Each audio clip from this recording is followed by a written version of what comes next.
Hey, hey, hey. Happy Thursday. Come on in. Pull up a chair. The Gaming Gang Dispatch is in the air.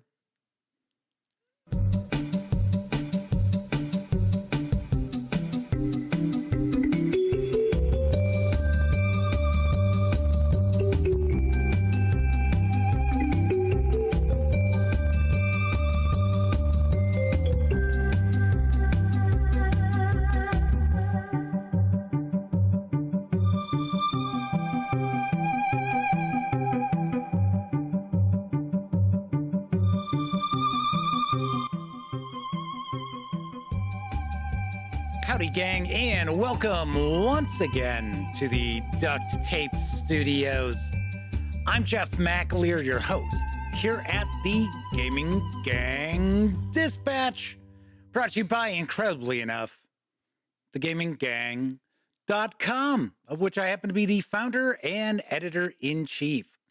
So welcome aboard, everybody. Tonight is Thursday, January 4th, 2024, and this is live show number 1003. Not 1001, it is 1003.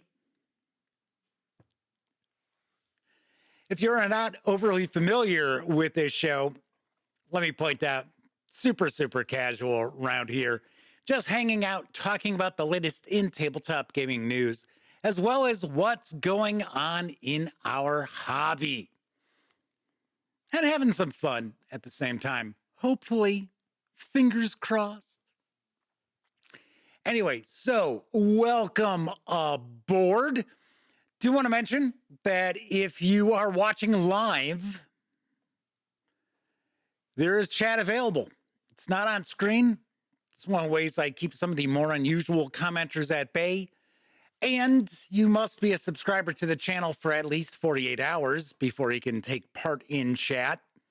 Yet another way that I keep some of the more unusual commenters at bay.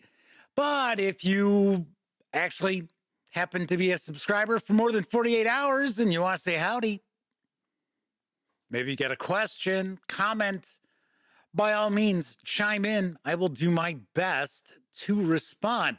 Of course, when you're not watching videos on the Gaming Gang channel, be sure to visit thegaminggang.com for all latest in tabletop gaming news, reviews, and a whole lot more you won't find here on the YouTube channel. You know the drill. Get your geek on at thegaminggang.com. All right, let's see. Who do we have hanging out in chat with us? First out the gate tonight, it is our friend, the Motor City Madman. Yes, the Madman is with us, as is Sarah D. So two of our chat moderators getting the festivities kicked off. Kabuki Kid is with us. Double K's in the house. Good to see Kabuki Kid. Kathy Evans is also hanging with the gang tonight. So, very nice. Welcome, everybody.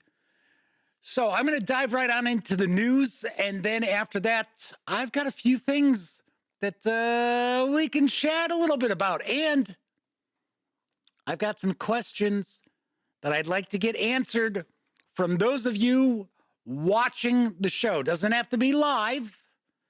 Could be after the fact, but I am kind of curious. So we are going to talk about something that is kind of floating around as far as the role-playing game hobby. And in fact, I couldn't believe N-World actually did a post about this. And once again, we will get into this in just a bit. Flaming Huron and Addison are also with us. Addison says they're new to the live show, love the content. Well, welcome aboard.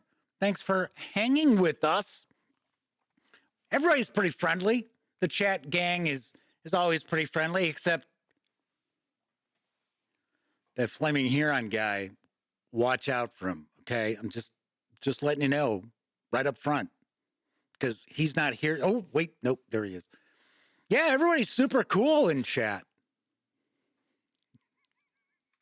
All right, let's jump on into the news. because landing in stores next month from Bézier Games, I believe that's how it's pronounced. That's how I think it's pronounced. Regardless, I know how to pronounce the game. It's Blueprints of Mad King Ludwig. Here's the skinny. Blueprints of Mad King Ludwig is an all-new game featuring an ever-so-satisfying flip and sketch mechanic. This full-color drawing experience scratches the itch for strategy, creativity, and competition. If you love Castles of Mad King Ludwig, hearken and take note. Blueprints of Mad King Ludwig brings even more customization to its tile-laying sibling. The room completion bonuses allow you to move doors, add secret doors, and even remove doors entirely. And they're focused on those doors, allowing for a cascading chain of beneficial bonuses. Are you having a hard time envisioning just how a room will fit in your castle? Thanks to the Vellum Sketchpad, simply slide the room card underneath and you can see exactly how it fits in your grand design. Blueprints of Mad King Ludwig is for 1 to 5 players, ages 14 and up. Plays in around 60 minutes. It's going to carry an MSRP of $49.95 when it arrives in February. So I have a confession. I have never played Castles of Mad King Ludwig. I've always heard good things about it. So yes, I guess I have to turn in my gaming credentials. But I guess this is just along the same lines. And I guess what you do is you actually will flip cards.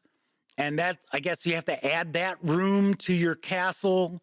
And there's colored pencils for you to fill stuff in. Could be kind of interesting. Might be something to take a peek at. Anyway, so I figured I would share this info because it looks pretty cool. Sarah D says, I'm the one lurking in the shadows with glitter. I think we know who the real menace is here because, yes, Flaming Huron said they are a menace. Well, I'm not going to argue with Flaming Huron. I'm just kidding. Actually, Flamin' Hot Cheetos. Flaming Huron is also a chat moderator. So we've got our trio of chat moderators hanging out in chat. Flaming Huron says, Jeff, you haven't played every game ever made? For shame. Yes, I know. What a load of crap. Addison has a question about my history in the tabletop industry. Writer, designer, any lore? Not really. No. Just effectively a writer as far as thegaminggang.com. Obviously, you see the video content that has been produced. I did share a digital book once about being a better game master. And I also recorded that almost like as an audio book. And we were giving that away for free. But other than that, nope, I have never designed any games. I have play tested stuff. I have actually been consulted on games in the past, game designs, as well as Kickstarter projects, quite a few of those. But as far as me having any like fingers in any pies, the only thing is I do own the rights to the old miniatures system, Knights and Magic. So I do sell that as well. Flaming Heron says, I think after 40 plus years, Jeff knows a thing or two about the hobby. Yeah, I think I do. But I'm also not one of these people who comes across as, yeah, I know everything. I'm a know-it-all. You can't teach me nothing. I'm not that sort of person. Anyway, but funny enough, having been in the hobby as long as I have been and actually covering the industry for It's going to be our 14th year. Later on in 2024 is when we'll kick off the 14th year. Yeah, I think I know a few things. I have a pretty good finger on the pulse of a lot of things. Anyway, let's get on with the next news piece. Soon setting sail is the second edition of Shipyard. And here's the latest from Rio Grand Games. We're in the 19th century. Seaport transport is more and more important. Both corporations and naval forces require newer and newer ships. Try to put yourself in the role of their manufacturers.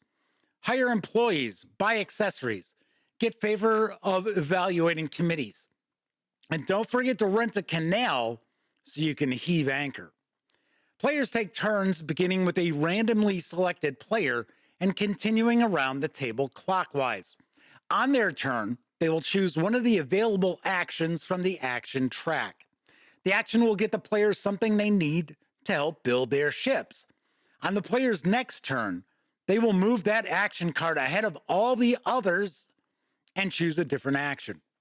If a player completes a ship on their turn, and ships consist of little cards depicting bows, sterns, and preferably several middle pieces with several options to add equipment or crew, it's then taken out for a shakedown cruise in a canal, during which they may score points for speed, crew, equipment, or safety.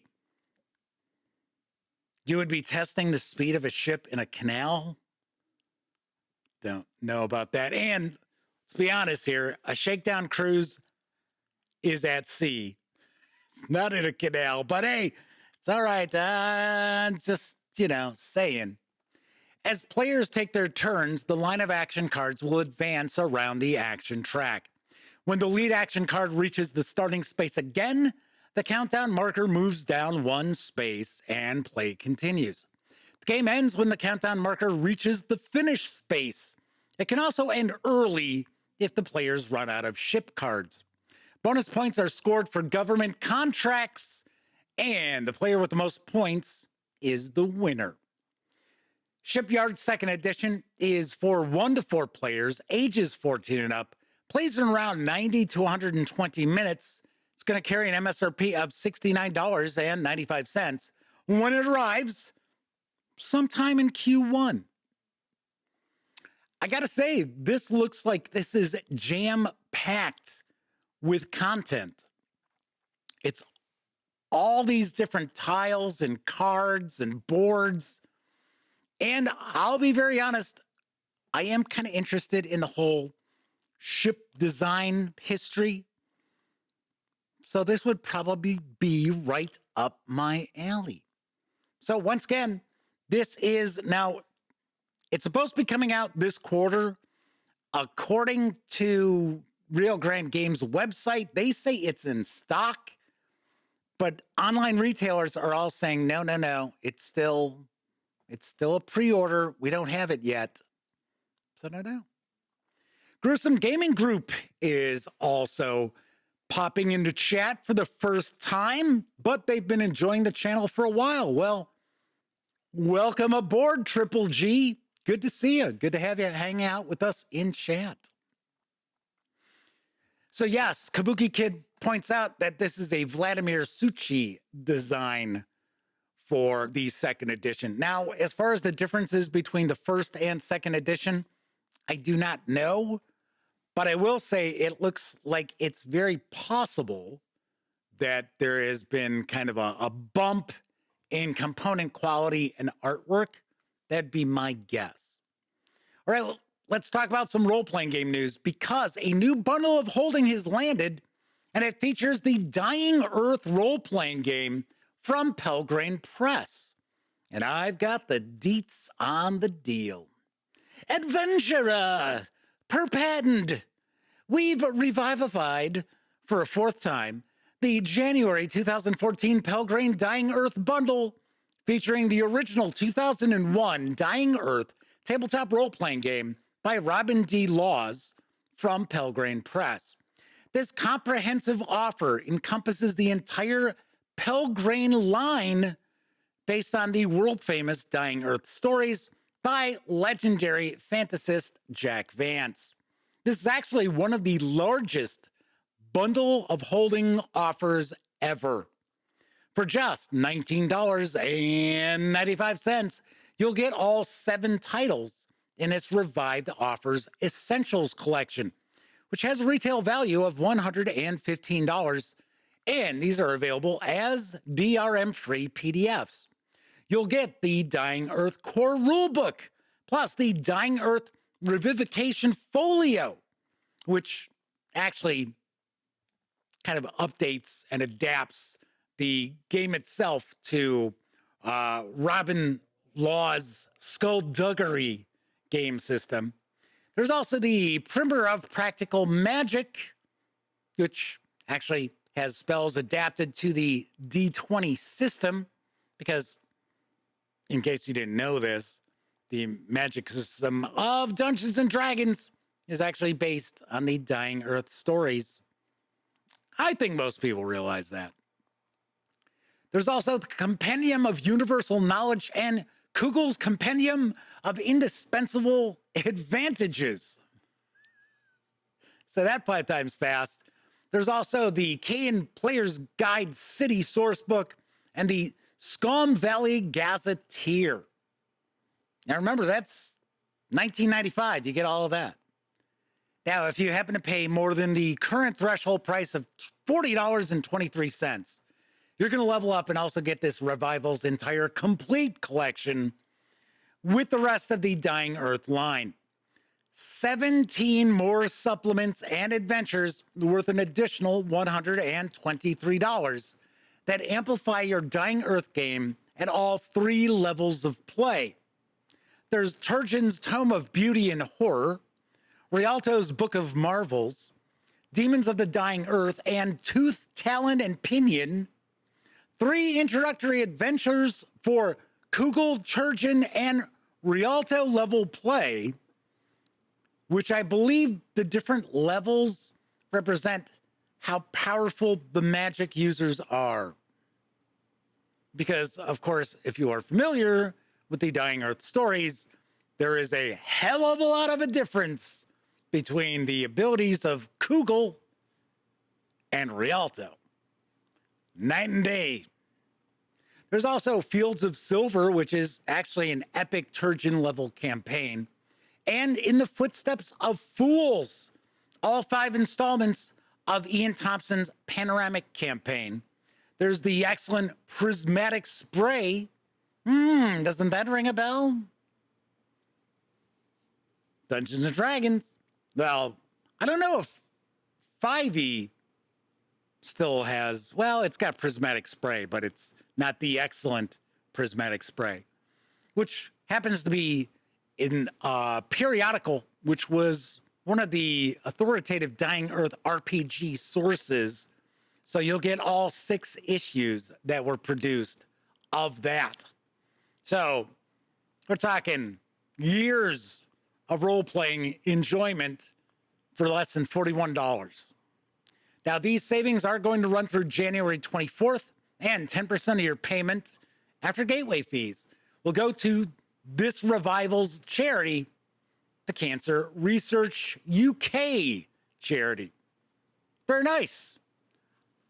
So I'm kind of curious. We have a Dying Earth role-playing game from Goodman Games. I know this because I've reviewed it. I have shared videos of the adventures and things like that. And of course, the box set. I find it weird because I thought that usually if you licensed a property, that you licensed to be the only one capable of XYZ, right? So as an example, currently Free League Publishing has licensed the ability to create role-playing games based on the Lord of the Rings, right? Nobody else can do that. I mean, could you fly under the radar and do your own homebrew stuff? Yeah, if you're not selling it, sure. But if you were trying to make a profit or make a dime off of it, you get cease and desist letters because you're not allowed to do it. So I'm kind of curious if for some reason this is on bundle of holding because soon enough Pelgrane Press will not be able to sell these. I don't know. I do not know. Flaming Heron asks, is it because they're just updating the original versions? I don't think this is any update at all. This is just the content that was created for the original run of this game. And I think it's probably been a few years. Off the top of my head, I thought the last release from Pelgrane Press for Dying Earth was about 2016-ish. Because you figured the actual core book came out over 20 years ago. I don't know. I just do not know. But I thought that was kind of curious. How are we seeing two publishers have role-playing games that are available for sale with the same license? Do not know. I do not know. But I'm sharing this news piece because you are looking at just a slew of content. And if you're a fan of Jack Vance's Dying Earth, this is probably a must-have, even if you wanted to try to convert it over to other role-playing games. Pretty nice. All righty. So we're not done with the news yet, but I did think that maybe, just maybe, it was time for a brief intermission. This little boy and this little girl, their mother and father too. They all have an urge, and oh, what an urge for something to munch and chew. Now these are just swell, and this rings the bell. The popcorn is crispy and hot. Then others again have a terrible yen for a drink, then hits the spot. Go. So if you want candy, the lobby is handy. A counter with sweets and a crew. With your kind permission, we'll have intermission. We're ready to serve all of you. What is it? Say, What is it? hey, why it's Buttercup. Popcorn and sweet cream butter, too hot popcorn. Mix it up, wrap it up, Buttercup is born. It's delicious. So nutritious. It's a taste delight. It's so munchy, Crisp and crunchy. you'll enjoy each bite. Eat butter-drenched Buttercup, popcorn at its best. Served in a king-size cup. It beats all the rest. Want some Wilkins coffee before you jump? No! You miss a lot when you don't drink Wilkins.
Oh man, I'm tripping after that video. Whoa!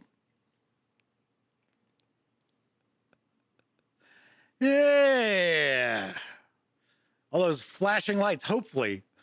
Yeah, maybe I should have warned everybody they have problems with flashing lights or something, but I think we should be all right. All right, let's move right along. Next news piece. The author of the popular Lancer role-playing game is offering the 500-page playtest of the Icon fantasy role-playing game, absolutely free. Here's the scoop from Masiff Press. From the co-creator of Lancer and creator of Kill 6 Billion Demons, a new mythic fantasy role-playing game takes the stage. You take the role of an icon, a larger-than-life hero, caught between the turning of two ages. Long ago, the cruel and prosperous Arkan Empire ruled the land until it fell into the doom. Over time, the land healed and the idyllic pastoral Green Age came to pass. Now, however, that peace is threatened by the coming of the Churning Age, with dungeons literally erupting from the earth and monsters pouring out in great blights. Kin increasingly turn their hearts to plundering their depths for riches and power, and their hands to their sword hilts. Will you have the strength to resist this age, or will you claim its terrible power for yourself? Icon is a fantasy role-playing game heavily inspired by the vast, unknown spaces of classic mythic fantasy, anime, and video games. It has a robust narrative system for story-driven play and a Final Fantasy-inspired tactical combat system with either or both systems usable for play. Now, keep in mind, this is a free playtest of a future project, but you can feel free to download it. You can even distribute it yourself if you'd like, as long as you don't happen to modify the credits page in any way. Once again, this clocks in at 500 pages. And I have taken a peek. It is probably about as close to completed as you can get. So, pretty wild. So, Flaming Heron says, downloading it as you speak. Tessie Trekkie is with us tonight. Good to see you, Double T. So, yeah. Kabuki Kid said they were tripping on mescaline. Yeah, you and Hunter S. Thompson. And, the hell is it? What the hell's his, imaginary friend's name? His imaginary lawyer friend from, Fear and Loathing in Las Vegas. Can't remember. Anyway, yes, they're all tripping on mescaline. Gotta say, completely off topic now, but if you have seen the movie Fear and Loathing in Las Vegas, it's pretty bizarre, but you ain't seen nothing unless you've read the book. Matthew Constantine is with us.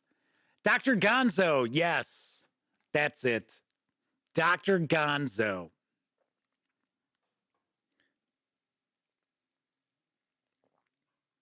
Tessie Trekkie says, corn for the corn god, husks for his husk throne. Let's move on to our final news piece. Following a successful Kickstarter, Frog God Games has released Heart of St. Bathos for OSE and 5e Dungeons and Dragons. Here's what I know. Born by a paladin, stolen by a demon, lost in darkness. Long ago, a bold paladin sought the same glory as his celebrated ancestors, but in a moment of weakness, he gave up his own soul in exchange for success in battle. He now lies suspended between life and death, and his soul is lost. It's up to the adventurers to find it and redeem a fallen paladin while facing the wrath of a powerful demon lord in the process. And why are we getting this? Okay, so that is totally weird. Because that is not the news piece. It is from Frog God Games. All right. What the hell happened there? Okay, well, I guess I am going to have to include that news piece on Tuesday's show. Weird. I even went through to make sure all my files were working properly, that I had it all set up when I transferred the files down here into the duct tape studios. Yeah. Tessie Trekkie says, I like Hunter S. Thompson's take on the Kentucky Derby. I remember reading that. It's not a complete book. If I remember correctly, it is a fairly long article, which he did for Rolling Stone. Yes, I always liked Hunter S. Thompson. I think towards the end of his life, because he was dealing with so much pain, physical pain, that I think he completely lost it. I think it was completely bonkers. So, but he was one, I mean, early years, his like early 1970s stuff, or like Fear and Loathing on the Campaign Trail, just phenomenal. After the 90s,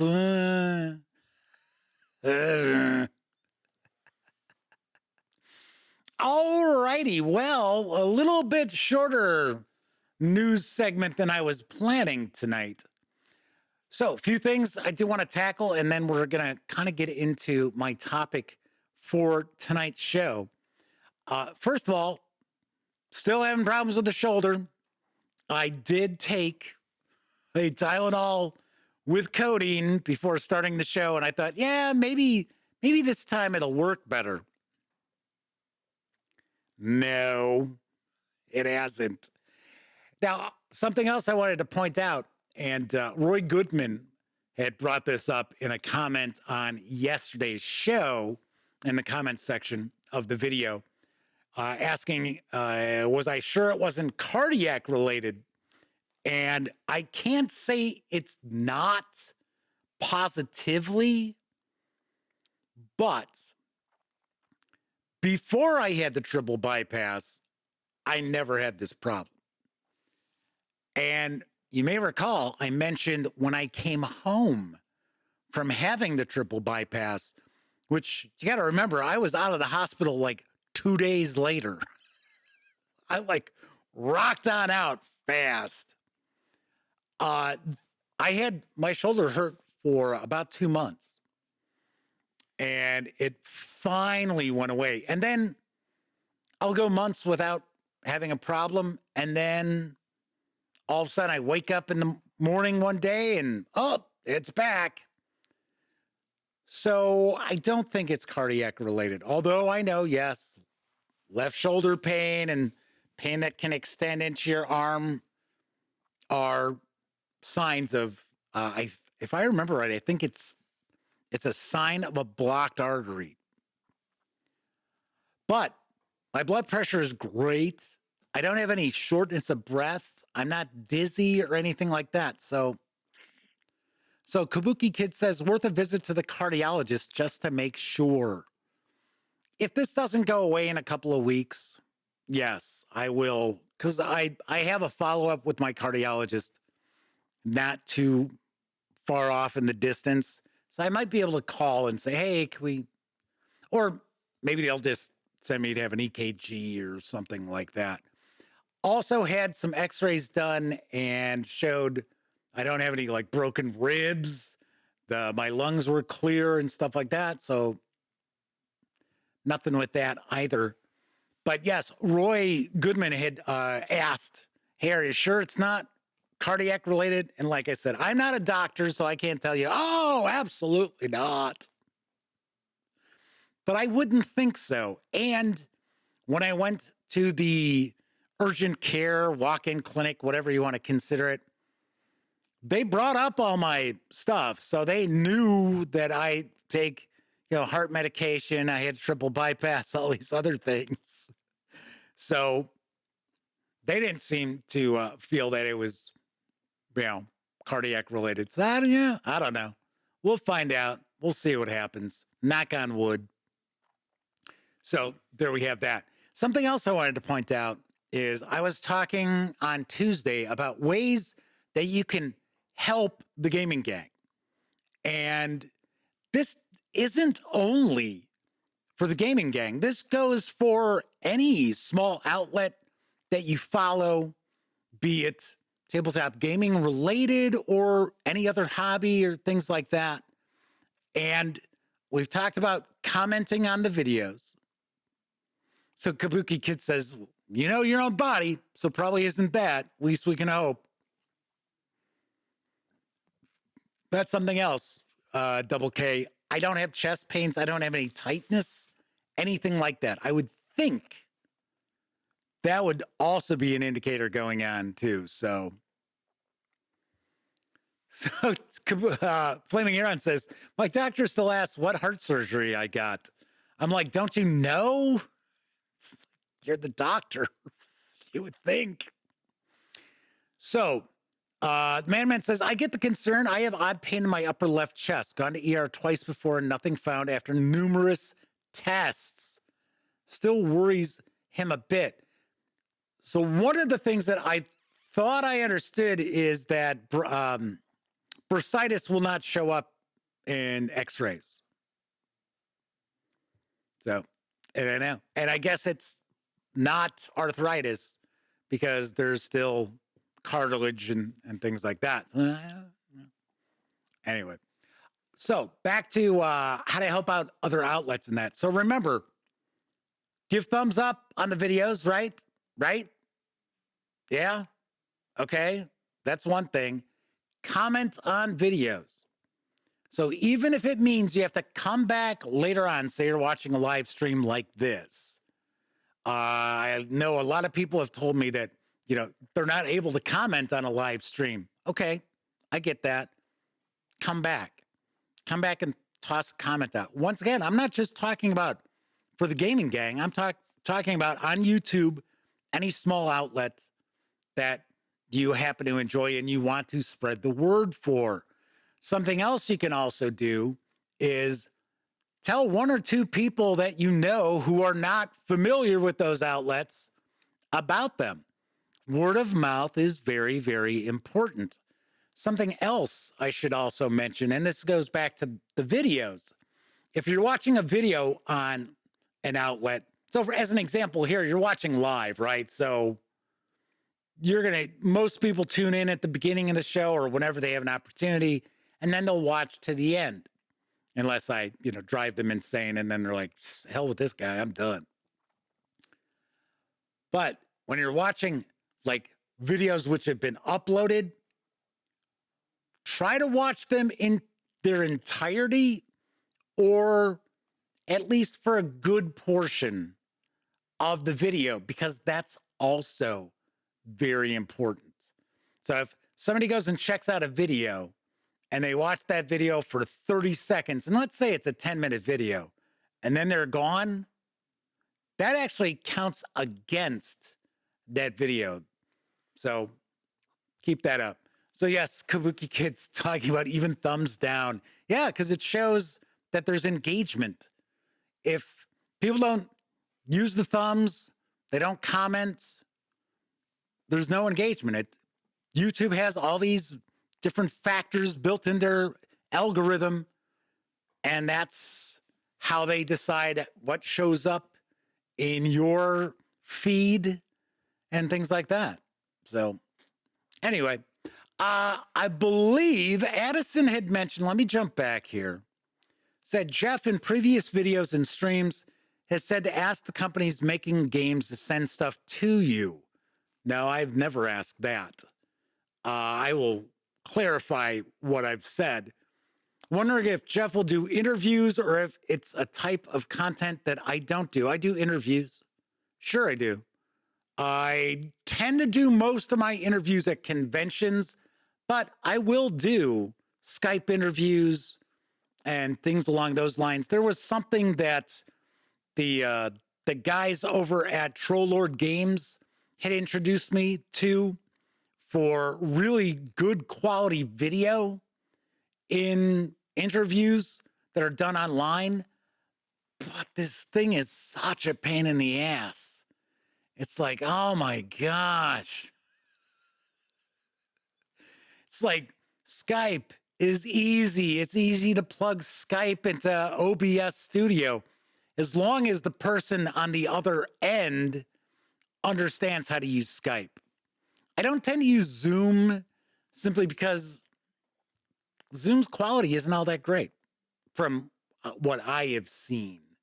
But what I have said in the past is if you happen to purchase a game, role-playing game, board game, RPG, adventure, what have you, based upon coverage that you saw here on the Gaming Gang, let that publisher know. Because a lot of times these companies have no idea where their sales come from. And many of them think, oh, wow, it's the person I brought in to handle our Twitter account. They're the one who provides us all this sales. And we already know a great many marketing people in this hobby couldn't find their ass with both hands. So that ain't going on. Now, I'm not saying all of them. I mean, there are actually people who do PR and marketing and things like that who know what they're doing. And hate to break it to you, a degree in marketing doesn't mean shit, right? Because that's all hypothetics. That is all, well, you know, if I do this, it's not real world experience. So anyway, that is what I have said in the past. I say that quite a bit.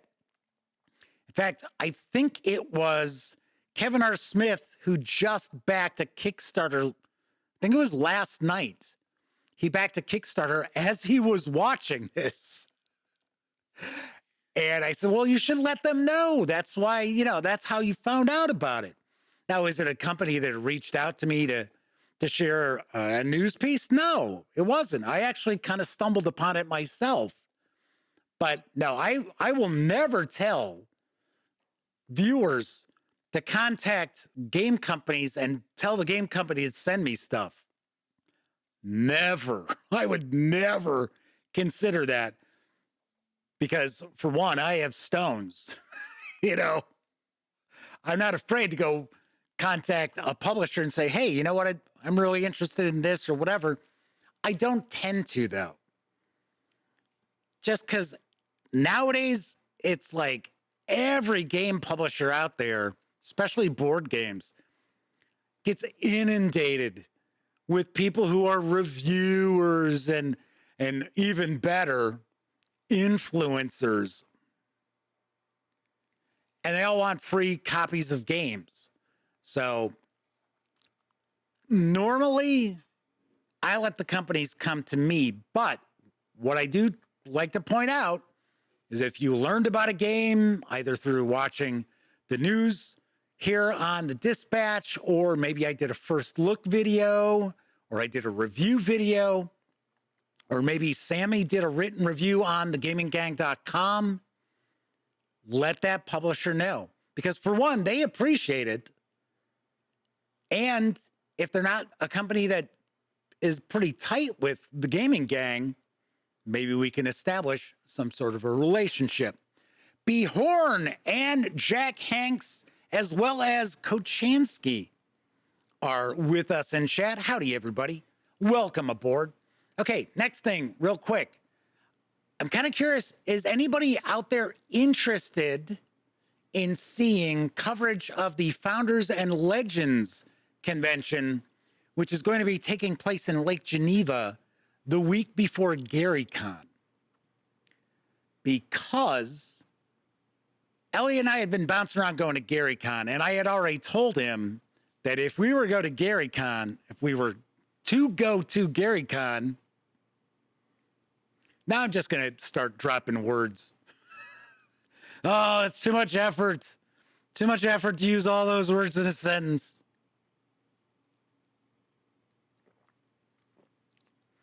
If we were to go to GaryCon, I'm not going to be going to San Diego Comic-Con. And funny enough,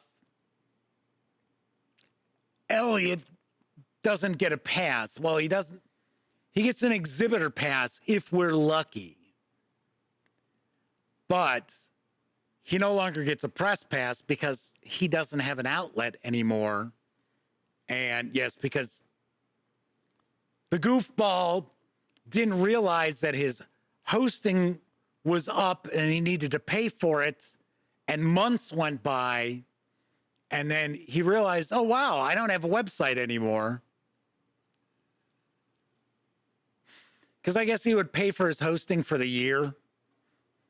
Because, funny enough, his videos would pull in good amount of views.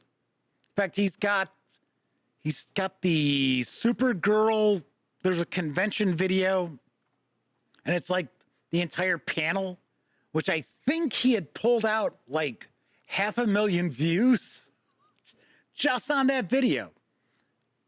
But his website didn't really get a lot of, didn't get a lot of traffic. So not thinking, and he hadn't done any new reviews or anything like that in quite some time. Didn't realize until he wanted to try to get passes to go to Comic-Con that, oh, hey, I don't have a website anymore. So anyway, we were bouncing around going to GaryCon. It's sold out. And I had reached out to my contact at Troll Lord Games because they're really tight with Luke Gygax. In fact, you may have seen the interview that I did with Luke and the Chenaults. We were talking about the Kickstarter for Castle Zigyig, or Zagyig, if I remember correctly. So anyway, I had reached out to see about maybe trying to get like a press pass, because I know they don't really do that. But, try to see, because it's like $100, $120, something like that for GaryCon pass. It's like, Gen Con's not even that expensive. So anyway, they have a new convention that's going to be the week before GaryCon, because I guess GaryCon is getting too crowded. Go to San Diego Comic-Con. You can talk about crowded. So they're doing this Founders and Legends convention up in Lake Geneva, and Ellie and I are considering going to that, but I don't want to try to either get passes or get some sort of press credentials for the convention if you guys aren't interested in it.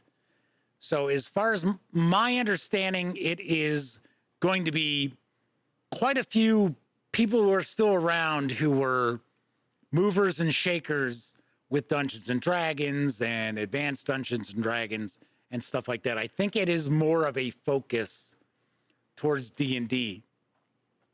Although I have to admit, like GaryCon had like all different stuff.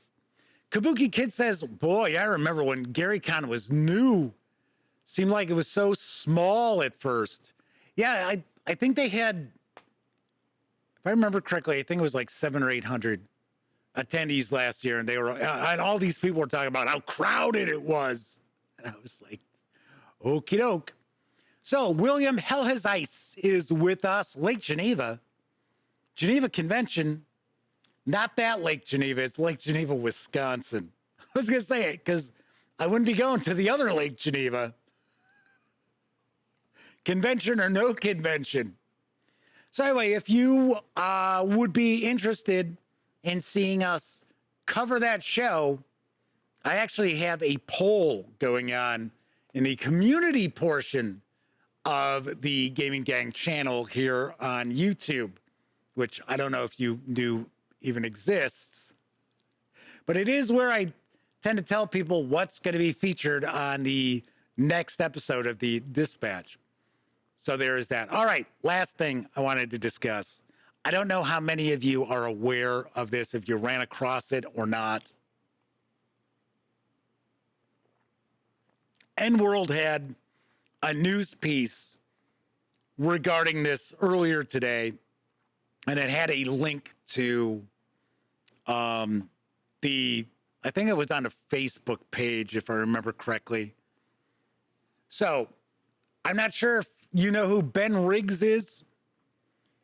He was I shouldn't say was. He is the author of a book called Slaying the Dragon, which is about the history of TSR. It's the rise and fall of TSR. And I got to be honest, it's far, far more focused on the fall of TSR as opposed to the glory days of TSR. In fact, very little of the book focuses on the Gygax years. It's mainly after Gary Gygax is shown the door. So I listened to the audiobook. I enjoyed it. I'll be very honest. Some of the research, some of the things that are presented as facts in it are hearsay or based on interviews where people like are stating opinions and stuff like that. But I do want to point out it is an entertaining book. So Ben Riggs, that's kind of his, I guess, bona fides.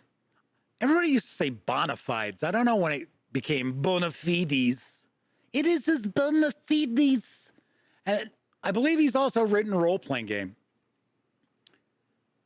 So he writes this essay, essentially, on Facebook, and I will just give you kind of the highlight of it. He talks about the golden age of role-playing games is over, that the hobby is dying. And he discusses that the popularity of role-playing games is these days is mainly based on the audience that Critical Role brought in, as well as 5th edition Dungeons and Dragons. And it's kind of strange. You'll have to read this because it is fairly long. And it's well thought out. I disagree with it, but it is presented pretty well. So there's the discussion that Critical Role brought all these people in, and 5e D&D is, the main catalyst of our, I guess, we were in the midst of a golden age. In fact, he says something like, a special time is ending, or it's some oddball shit, the way he presents it. So the thing that's like super weird is he mentions like Chaosium and other companies out there. He seems to be more focused on Cobalt Press and Matt Colville and talking about their Kickstarters for these, breaking away from D&D. But there's a few things that he says in this essay that as soon as I read it, I'm like, I got to be honest, man, I can't take you very seriously. So for one, he says Critical Role dropped Dungeons and Dragons and they left it in the dust. I don't watch Critical Role. I never have. It's just not my bag, right? But I don't know. I'm pretty damn sure that their latest show is D&D, or at least one of their shows is D&D. And he also said that he used a number that had been floated out about maybe 10 years ago, maybe a little. No, it's not that far back. I think it was 3 or 4 years ago. I think it was 2020. A number floated out there that 50 million people had played Dungeons and Dragons. Now, Ben Riggs presents this as currently there are 60 million people playing Dungeons and Dragons. Well, absolutely not. That is absolutely not the case. There are no 60 million people playing Dungeons and Dragons. There ain't.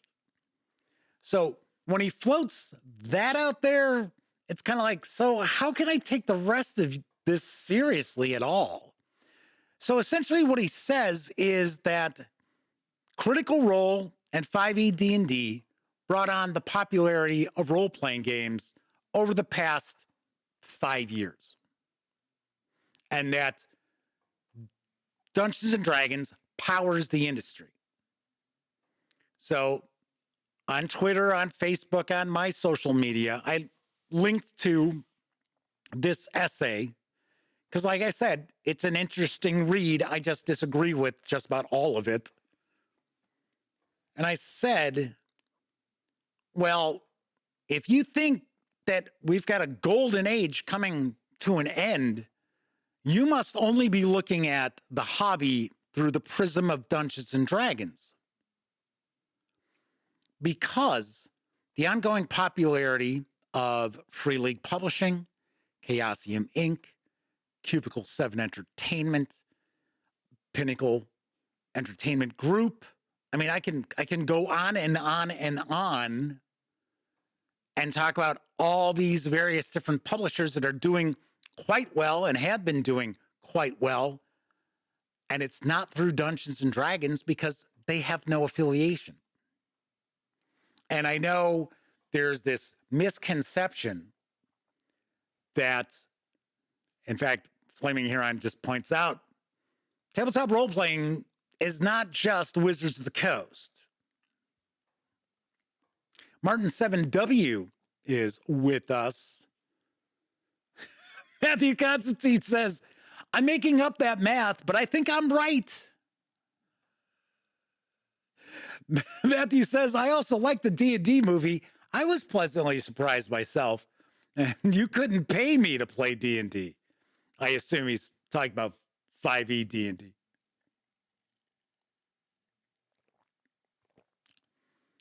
Anyway, so he kind of carries on that, all the waves are like the waves of D&D and Critical Role lifts all boats and stuff like that. And I completely disagree. That I get kind of tired of people out there like Flaming Huron just pointed out, where they equate the tabletop role-playing game hobby to the health of Dungeons and Dragons. They are not as related as you think. Just like there is a misconception that anyone who plays Call of Cthulhu or Tales from the Loop or Warhammer Fantasy Roleplay, any of these non-5e derivatives or 5e itself, that those people who play those games, Traveler, another great example, Call of Cthulhu. I love me my Call of Cthulhu. RuneQuest, right? All of the people who play those games came from D&D, which is also absolutely not true, in my opinion. Because I'll tell you what, out of the role players that I know, none of them got their start with Dungeons and Dragons. None. Most of them got their start with either Traveler or Call of Cthulhu. Now, I'm not saying I know hundreds of gamers, but I am pointing that out. All right, so let's see what's going on in chat. So here's the question I've got for you. And what I would like you to do is I'd like you to share this answer in the comment section, okay? So, pretty simple here. Two things. One, if you play role-playing games, did you get your start playing Dungeons and Dragons? That's the first question, right? And 2, do you think the good times are coming to the end as far as Dungeons and Dragons goes? Or role playing, I guess it's essentially the premise of this essay is that role playing is on its way out. Tabletop role playing is on its way out, and that Baldur's Gate 3 is a prime indicator of that, which, once again, let's be honest, and I'm sure there are people out there playing Baldur's Gate 3 and enjoying the hell out of it who have absolutely no interest whatsoever in actually playing D&D. Just like I'm sure there are a lot of people out there playing 5e D&D who just, Baldur's Gate just isn't their thing. They don't want something that's programmed. They want something that's, rolling my dice and having to fly by the seat of my pants and making the entire session focused on my character's backstory. Slap. Okay, so let's see what's going on in chat. So do me a favor, please, and share your thoughts on that. Gruesome Gaming Group says, I got into tabletop role-playing games when the 5e starter set came out, but it was a friend who recommended it, not Critical Role. Still not a crit fan, by the way. So, okay, or to be honest, I should say is what Triple G was saying there. Well, here's the other thing, too. And once again, not a knock on Critical Role, right? We've discussed Critical Role in the past. My only problem is that I think, and it's really not Critical Role's fault, it's people who, oh man, I've been watching Critical Role. That must be how Dungeons and Dragons is. So I'm going to go force some poor sap who's my friend into running this for me. And God damn it, I expect him to be like Matt Mercer. That's the issue I have with it. Plus, it's about as ad-libbed as Mystery Science Theater 3000 episodes were after the first year in Minnesota. If you know about MST3K, the riffing is not just ad-libs and improv at all. All right, so Kabuki Kid says the thing Wizards does that TSR really didn't do is stick to only D&D. TSR at least put out a lot of other games. Yeah, and then they got into the whole publishing novels and things, which kind of bit them in the ass eventually. And then, of course, they sank all that money into Buck Rogers. Gee, wonder why. So Kachansky says, yeah, tabletop role-playing games is not just D&D. William Helhesice says, Tunnels and Trolls. Classic, baby.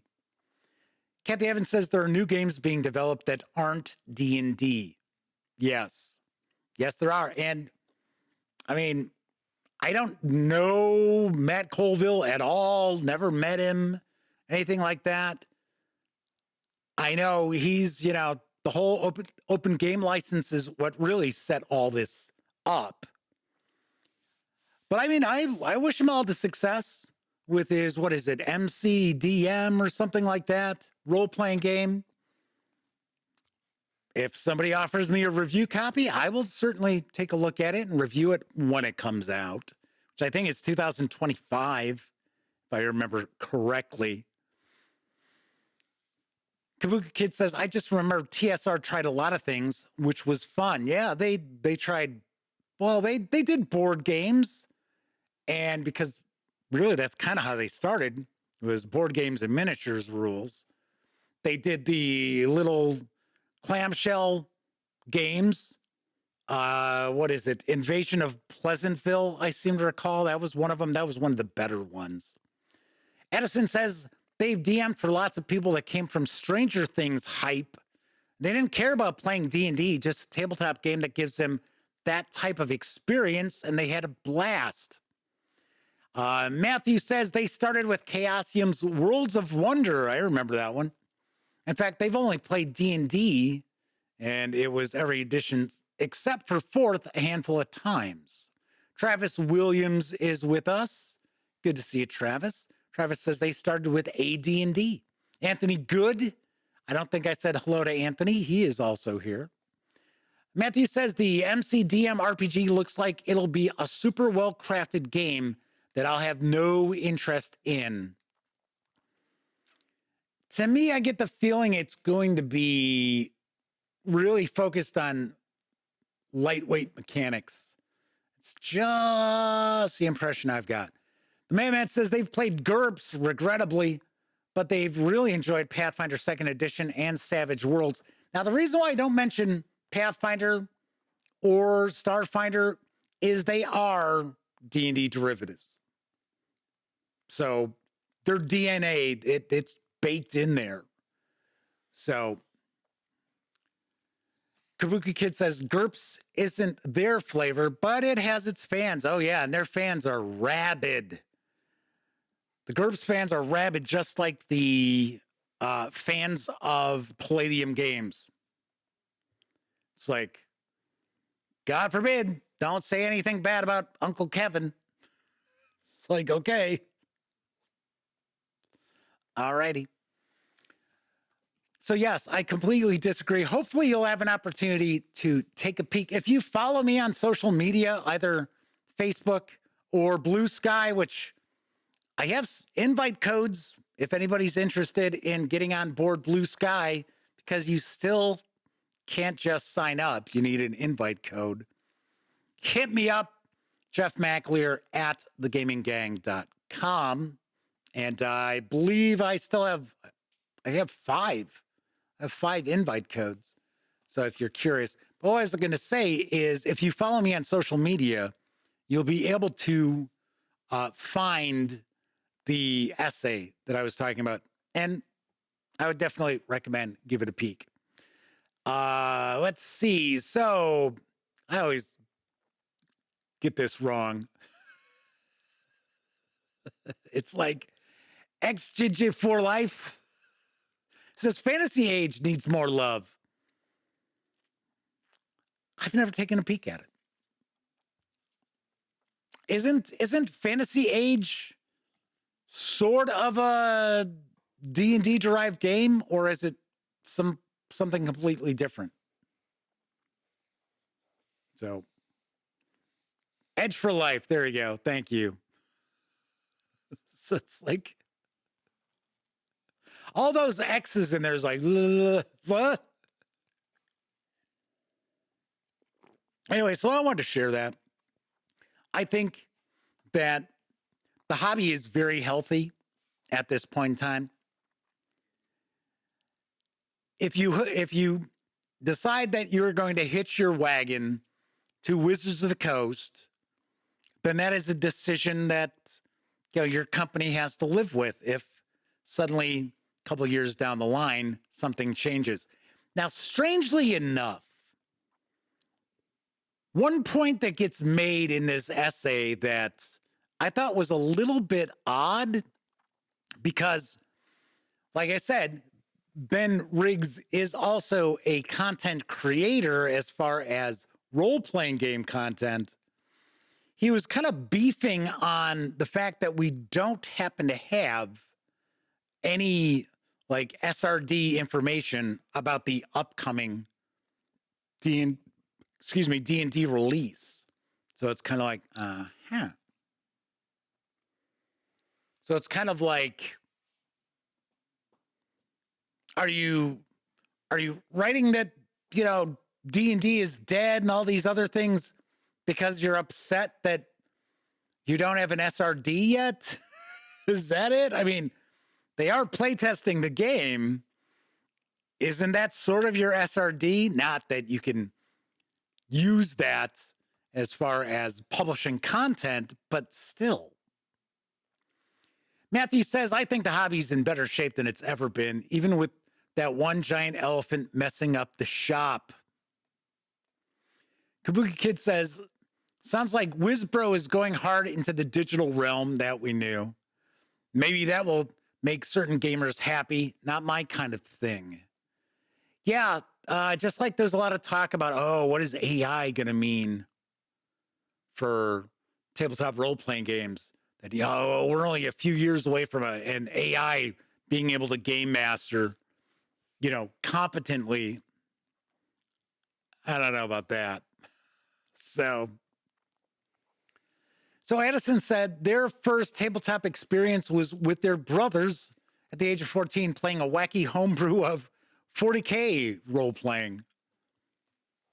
All right. So the old Fantasy Flight Games. Kabuki Kid says they are not craving an AI DM. No, I don't either.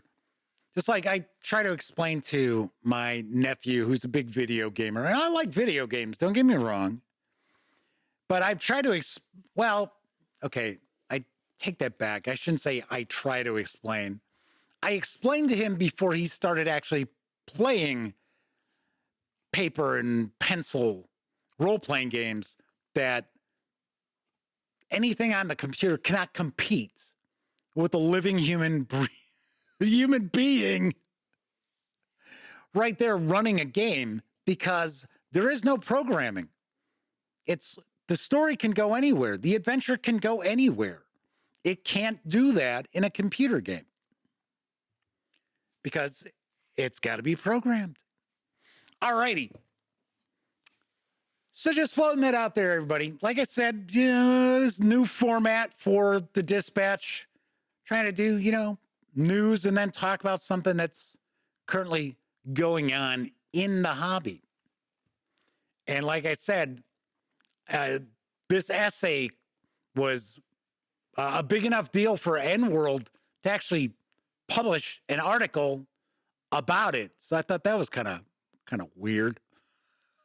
So, but then again, hey, who knows? It might have just been clickbait too. All righty then.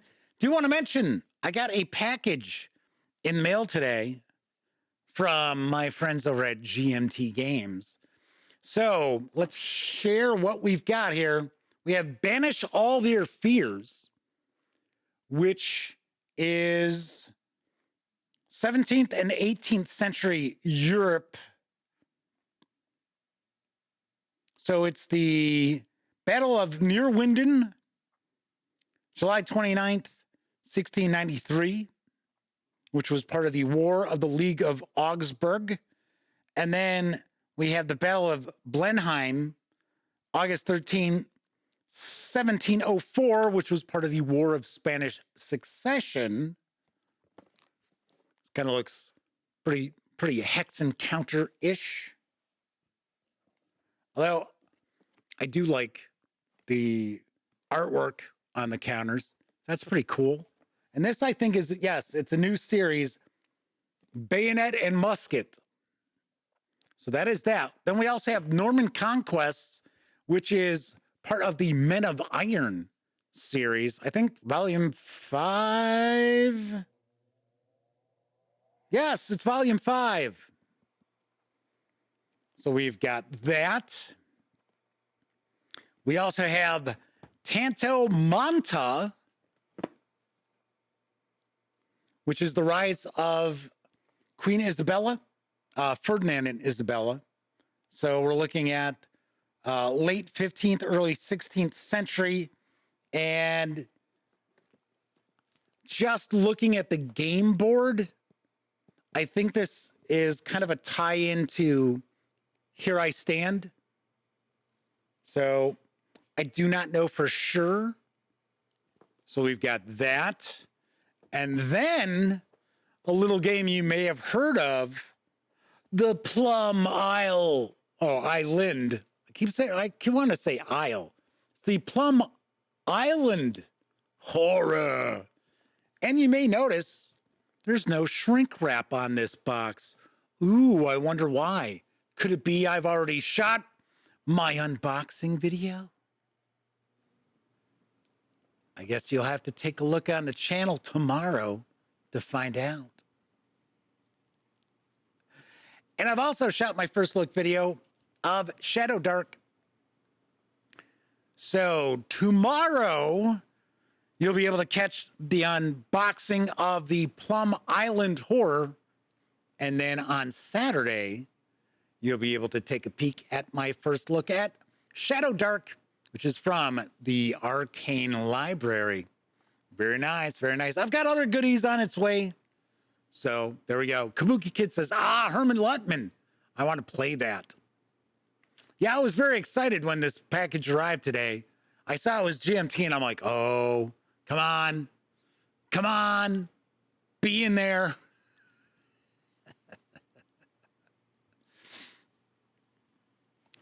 So Kachansky says, woo, as a Spaniard, I am nicely surprised that there exists a game called Tanto Manta. Hopefully I pronounced that correctly. Behorn says, Shadow Dark is a game that people seem to be talking a lot about.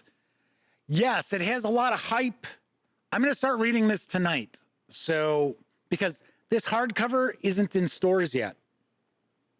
It's supposed to arrive the middle of the month.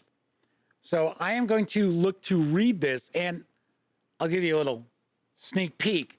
As you can see, the text is not overly dense. So it looks as if this will be a pretty quick read. And I should also mention that it seems to be very concise, very to the point. Doesn't seem to linger on and on. What is a role-playing game? Here, read the next 15 pages.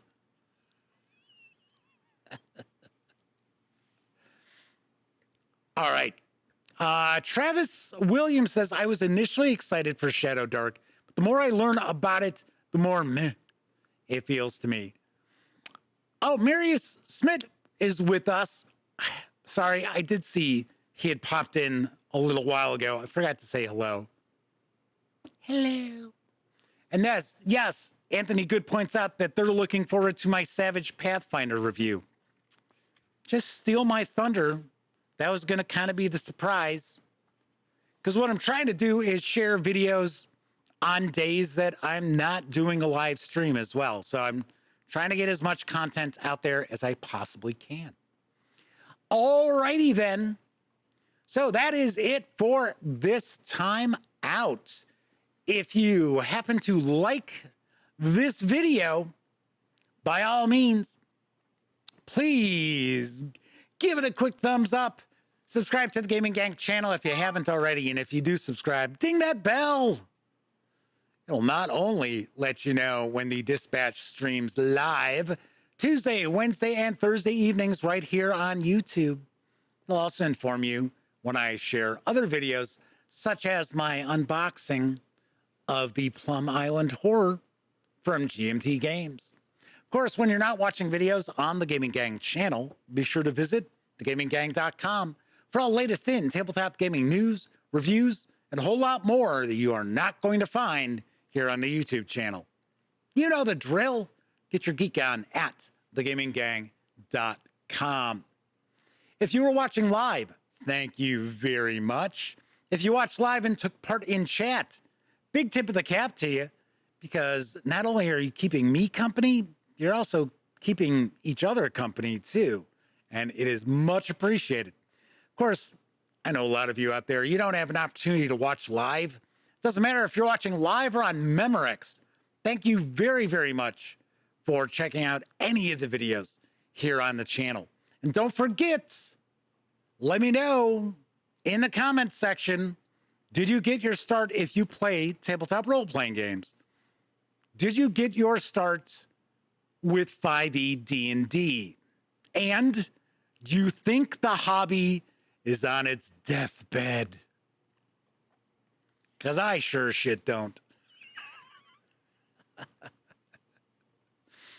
Alrighty, everybody enjoy the rest of your morning, afternoon, evening, whatever time of day it is in your neck of the woods. Have a great rest of the week. Have a fantastic weekend. And of course, I'll be back on Tuesday. And until I see you next time, here's hoping each and every one of you gets to enjoy plenty of great gaming with your gang.